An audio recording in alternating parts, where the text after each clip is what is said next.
Hey everyone, and welcome back to another video. And in this video, I'm going to show you how to add +1s to an event on Partiful.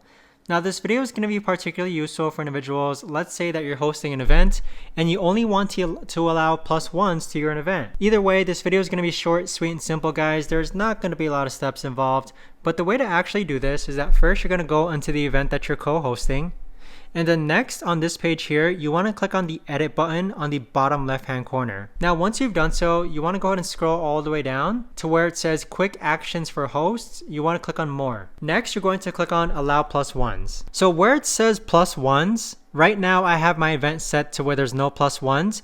You can click on the toggle button next to it and then click on up to +1. Now, if you want to add more people, you can allow people to invite up to 4 people. This is more so up to you. But that right there, guys, is the best and easiest way that I know of to actually go ahead and add +1s to an event on Partiful. If you guys know of a better or easier way to actually do this, let me know in the comments down below. I would love to know. Thanks so much for watching, everyone, and I'll see you guys all in the next video.